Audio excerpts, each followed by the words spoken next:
Okay, let's go. Ladies and gentlemen, hello, and welcome back to another World of Tanks replay. And today we have someone who does exactly what I do at the start of a game and try and see what the inside of your gun looks like. We have Riper Death. He is in the Super Conqueror. As you can see, he is 2 marked, and I assume he is going for his 3rd. He is on Lakeville, as you can see, and it is some pretty tasty matchmaking. He is one of 4 tier 10s, and there are only 4 tier 9s as well. And 15 minus 8 is of course 7, so there are 7 tier 8s. There's no artillery as well, which means he is going to go down to the valley. In the valley, he's going to be Welsh. I don't know why I did that, I'm sorry. But as you can see, he has pretty much all APCR, apart from 3 Hesh. The APCR has 326 millimeters of penetration, so he can get through pretty much anything in the game, such as a hull down E4. It can easily go through the cupola, and I think you might be able to go through certain parts of the cheeks, but I'm not certain. You are much better off going for the cupola like so. 3 shots in already. So he's at 1k. Oh yeah, and you can go straight through the front of an ML1. And through the superstructure of a Jaegeru, even as he is climbing up a hill and it is angled back slightly. And beautiful shot straight through the tracks, and he is now up to 2.3k damage already, by the way. 2.7. And he has bounced another 2 shells. And goes straight through the ML again. As you can see, he's whittling down quite a bit of HP here, as his ally CS59 drowned. Beautiful. Gets a kill on the ML1, and you can really see the DPM of the Super Conqueror coming out here. This is actually quite scary. The fact that he's on 3.7k, and that is the first shell that he hasn't penned. Finds a lovely shot into the lower plate of the U100 there, who has the big gun. He's got the 15 centimeter. So he will be doing 750 damage on average if he pens. And Riper is just absolutely shredding this E100's lower plate. You can see the 4 shells he's put in there. And he bounces the AP of the E100. I'm surprised that he is firing AP. And again, just going straight through the front of the turret. And he's at 5.7k. That is the 2nd shell he's bounced. He's a little bit angry about that one, and I am not surprised, because really that should have penned. Bounced that one as well. The E100 was starting to turn his turret away, and as you can see, he just zoomed out before he kills the E100. Because the enemy team is penning his team in at the base already. And, I mean, 3 minutes have gone. He's at 6.5k damage with 2 kills, and his team is losing 9-5. And he's taken his first damaging shell from this 122 TM. And for the 1 shell that tier 8 premium medium can fire, Riper in his Super Conqueror can get 2 shells off.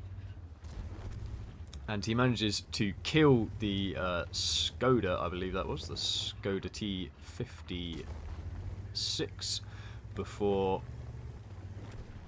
122 TM tried to come out. SU-101 in the background there was able to assist Riper and stop him taking any more damage.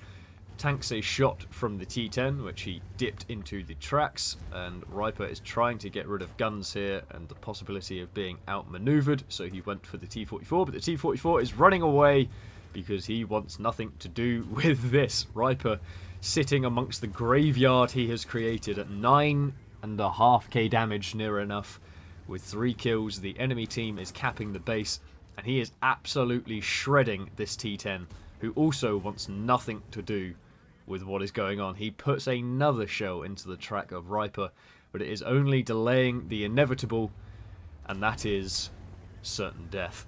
The T-44 try to put a shell in, and the team is looking ropes here. Riper's on 9.8k. There's an Emil that just needs to decap. There's 2 seconds left. 1, 0. Oh!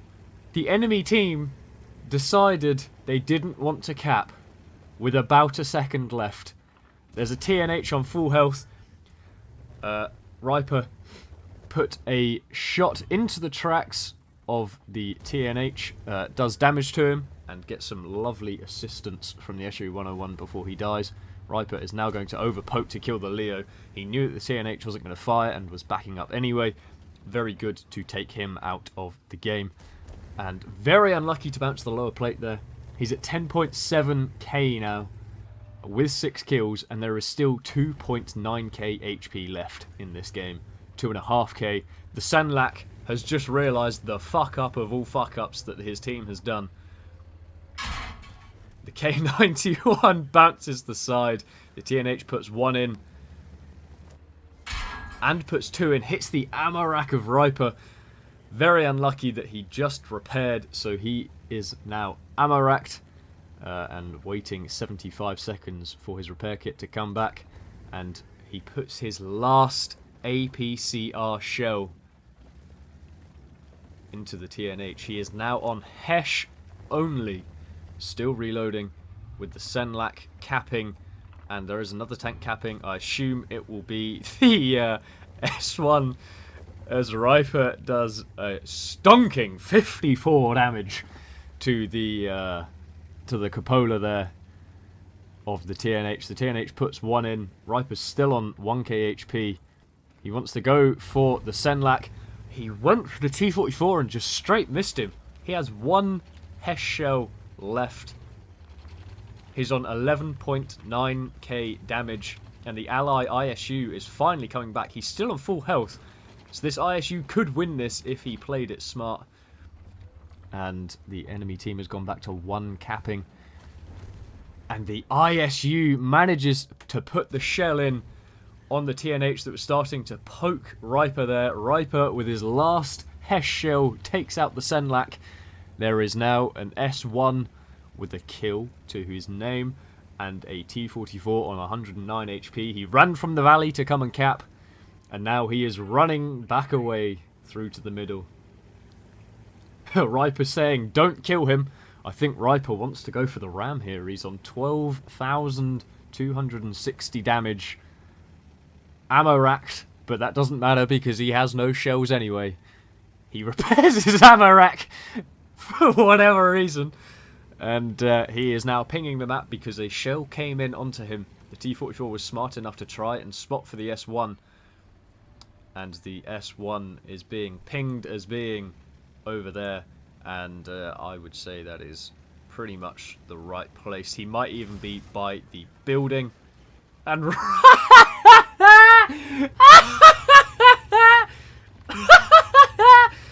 Riper got the ram. Riper got the ram in the Super Conqueror on the T-44 with no HP, with no with no shells. Sorry, I'm getting so excited I can't speak properly. And Riper knows about the sneaky little way that you can get around here. He wants to try and spot that S1. He does. Unfortunately, he stuck his lower plate over the roof and gets some tasty assistance on the S1. And now that the S1 is moving, Riper should be able to go... You could go slightly to the right there. It's a little bit risky of a route, but it is still possible to climb. Yeah, there you go. And now he is hull down against the S1 still. The S1 is looking for the kill on him, I would imagine. No, S1 fired at the ISU. The ISU has still got 8 seconds left. Riper wants the Pools medal, which would be quite spectacular. Getting 2 kills with no shells left. He wants to bounce the shot if he can. The ally ISU shot him. Brilliant. He's trying to bait. He manages to bait. He has his repair kit. He can go for the ram. Is he going to get him? Yes, he is. He got the pulls with no ammo left. Ticks him up over to 12.5k damage. What a fantastic game. I think he missed... What? He bounced 2 on the E100. He might have bounced another on the Jaegeru and then missed 1 shell on the T44, the Hess shell. So I think he's only missed 4 shots this game to do 12.5k damage and getting the ram kills. I mean, you know, what assistance did he get? 1.3k assistance, 12.5k damage. Was he going for any missions? Oh, okay. Heavy tank 7. I think you done it, mate. Caused 3,000 HP of damage to enemy vehicles. I think you did that in like the first fucking 2 minutes. Destroy 3 tanks. Yeah, definitely did that. Just over 3 times over. 3.3 times over that, to be precise. Capture or defend the base. Participate in the successful capture. I think he did get some defense points actually on that Senlac. So that is how that mission was done. And of course, won the battle with the epic ram death of the S1. And that is brilliantly played, Riper Death.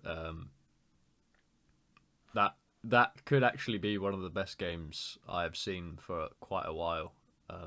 Other than, you know, from a friend, as just a random person. What a brilliant game that was to watch. And I hope you have all enjoyed it too. We will see what tomorrow has in store for us replay-wise. Let's hope it can be as amazing as this one was. And yeah, I will see you all in the next one. Goodbye.